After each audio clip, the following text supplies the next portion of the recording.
Hello everyone, welcome back to my channel. तो कल जो हमने प्रोनाउंस कितने सारे कंसेप्ट कंप्लीट कर लिए थे और आज जो हमारी प्रैक्टिस क्लास रहेगी, मैं आप लोगों को क्वेश्चन शो कर देती हूँ। आप लोगों के साथ कुछ क्वेश्चन हम सॉल्व करेंगे, बाकी के आप लोग खुद सॉल्व करना है, ठीक है। तो दो हमारे पास प्रैक्टिस पीडीएफ है, उनके क्वेश्चन को हमें सॉल्व करना है। एक तो ये है, इसमें 50 क्वेश्चन है। दूसरी हमारी ये वाली, इसमें भी 50 क्वेश्चन है, ठीक है। तो हम कुछ क्वेश्चन अभी सॉल्व करेंगे, कुछ आप लोग खुद से सॉल्व करना। नहीं, दूसरी ये है, दूसरी में सिर्फ 15 ही क्वेश्चन है, ठीक है, कम ही है। अगर पॉसिबल हुआ तो हम सारे भी कर लेंगे, ट्राई करते हैं। He sent a letter to his friend that he posted in the post office. तो इस क्वेश्चन में अगर आप ध्यान से देखोगे तो मैंने आपको बताया था who, whom, that, which, इस तरीके के जब भी वर्ड्स आते हैं तो उसके बाद जो भी लिखा होता है वो उससे जस्ट पहले वाले नाउन के लिए लिखा होता है। तो बाद में बोल रखा है उसने पोस्ट किया पोस्ट ऑफिस में। क्या अपने फ्रेंड को पोस्ट ऑफिस में पोस्ट किया होगा? नहीं, लेटर को किया होगा। तो हमें इस सेंटेंस को चेंज करना पड़ेगा और इस सेंटेंस को ऐसे बनाना पड़ेगा, he to his friend sent a letter that he posted in the post office, ठीक है। They who have been punctual will always get better results. वो जो कि पंचुअल रहते हैं उनको हमेशा बेटर रिजल्ट्स मिलते हैं। तो हमने पढ़ा था दे तो किसके लिए होता है? दे तो थर्ड पर्सन के लिए होता है, तो जरूरी तो नहीं है कि जो पंचुअल रहते हैं वो सिर्फ थर्ड पर्सन वाले होंगे। तो हमें यहाँ पे देख के चेंगे दो यूज करना पड़ेगा, क्यों? क्योंकि दोज में जो है सब आ जाते हैं, first person, second person, third person. तो सब कोई भी पर्सन हो, लेकिन मतलब इनमें से कोई भी पर्सन हो सकता है, first person, second person, third person, जो भी पंचुअल रहते हैं। जब भी हमें ऐसी बात करनी हो कि हम सबकी बात कर रहे हैं तो हम डोज लगाते हैं। Both of them stared at one another, दो की बात हो रही है तो यहाँ पे ईच अदर आ जाएगा और रिफ्लेक्शन हो रहा है, एक दूसरे के ऊपर सेम चीज कर रहे हैं, एक दूसरे को देख रहे हैं, ठीक है। Both Japan and France are developed countries, this one is in Asia and that one is Europe.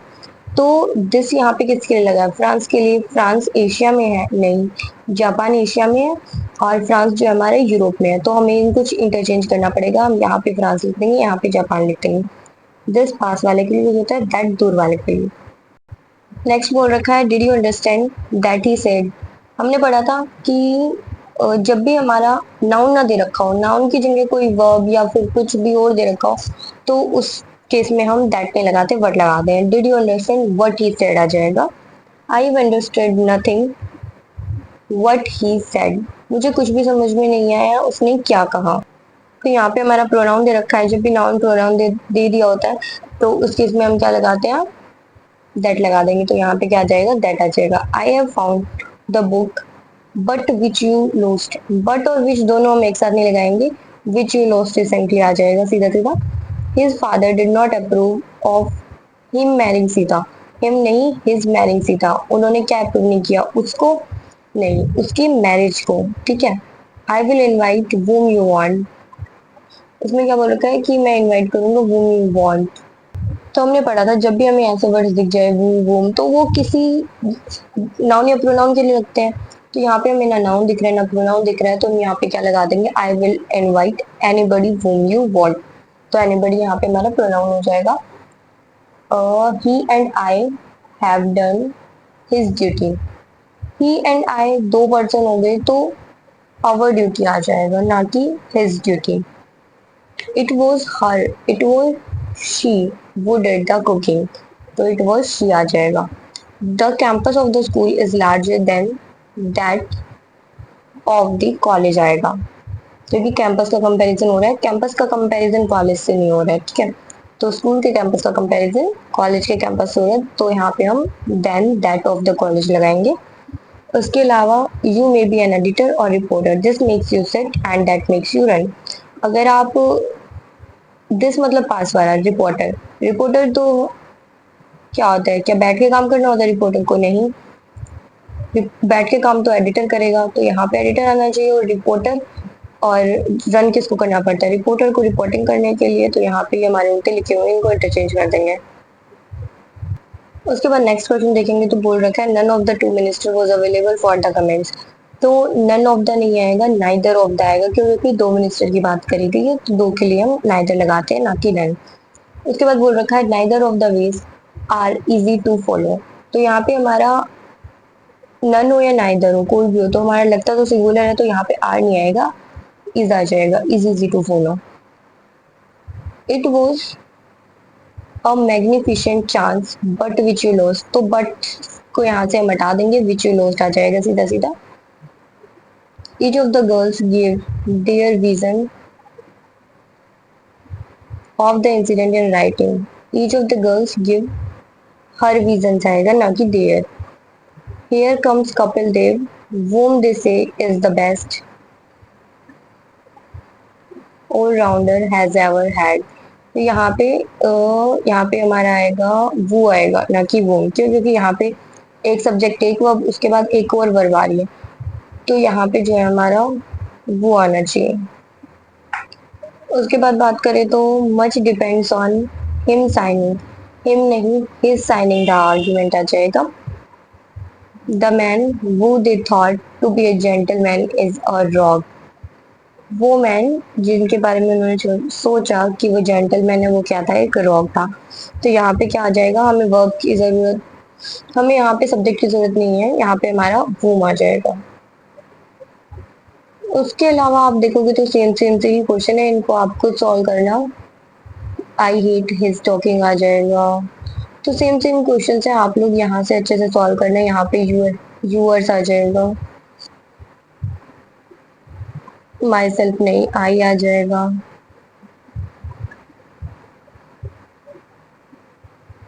Them self नहीं आएगा, ईच अदर आ जाएगा। ए फ्रेंड ऑफ माइन आएगा, मी नहीं, माइन। ठीक है, तो ये क्वेश्चंस आप बाकी ये खुद सॉल्व करना, मैंने आपको दिखा दिए, इनके मैं सॉल्यूशन भी दिखा देती हूँ आपको। इसको स्टॉप करके पोज करके अपने आंसर मैच कर लेना। उसके बाद हम नेक्स्ट पीरियड पे आते हैं। Ravi complain to the assistant of the manager who had approved the faulty proposal। तो यहाँ पे वो किसके लिए लगा हुआ है? जिसने अप्रूव किया फॉल्टी प्रपोजल को, तो मैनेजर ने तो नहीं किया होगा, असिस्टेंट को किया, असिस्टेंट ने किया होगा, और जो कंप्लेन की जा रही है वो मैनेजर को की जा रही होगी। ये सेंटेंस से हमें पढ़ के पता चल रहा है। तो हम यहाँ पे क्या लिख देंगे, Ravi complain to manager's assistant who had approved the faulty proposal। ठीक है, यहाँ पे पोस्ट ऑफिस लगा के हम managers post office S S करके असिस्टेंट लिख देंगे। ठीक है, वो इग्नोर्स कंसेप्चुअल अंडरस्टैंडिंग, वो सीधा हम वो लगा रहे हैं और क्वेश्चन मार्क तो हमें दिख नहीं रहा, तो मतलब यहाँ पे इंटेरोगेटिव प्रोनाउन तो ये है नहीं, ये है तो हमारा रिफ्लेक्स। तो हम यहाँ पे क्या लिखेंगे, यहाँ पे हम एनीवन who ignore conceptual ऐसे लिख देंगे।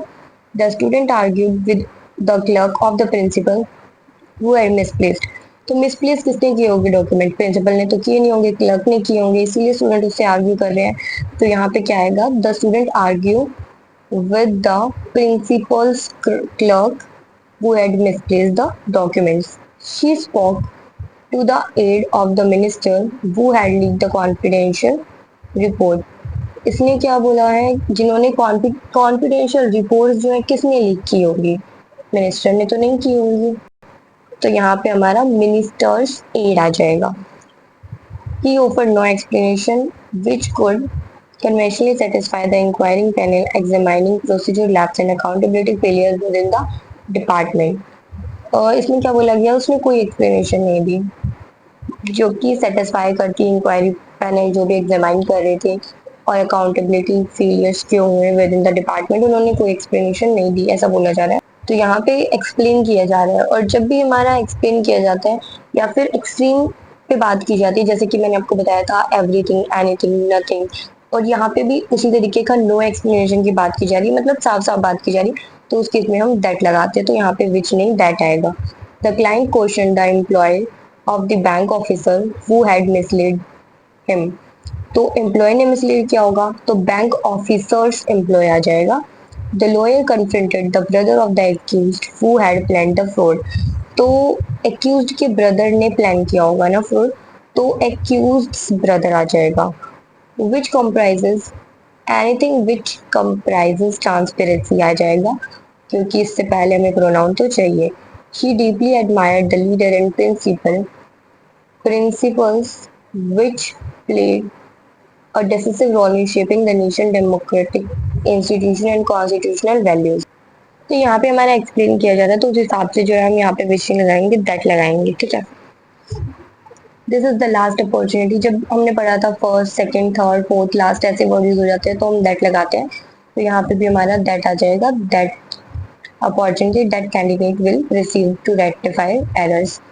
Here is the only official who consistently raise, only आ गया, तो only official जिसने consistently raise की objection during the policy without offering viable alternative or constructive solutions.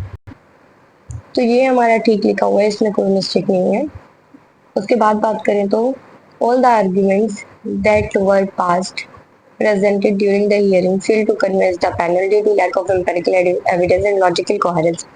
Logical coherence और empirical evidence ना होने की वजह से जो है हियरिंग के टाइम पे कन्विंस नहीं कर पाए पैनल को, ऐसा बोला जा रहा है। जो भी एविडेंस मतलब दिए गए उनसे। तो यहाँ पे अगर हम बात करें तो all the elements, all the arguments की बात की जा रही है, मतलब एक्सट्रीम पे जाके बात की जा रही है, तो यहाँ पे हम दैट लगा देंगे। This is the only regulation, this is the only regulation. जब भी ओनली की बात हो जाती है तो उस टाइम पे भी हम दैट लगाते हैं। The reform stands as the best example, जब भी सुपरलेटिव डिग्री यूज हो जाती है तो भी हम दैट लगाते हैं। नथिंग आ गया तो यहाँ पे भी दैट आएगा।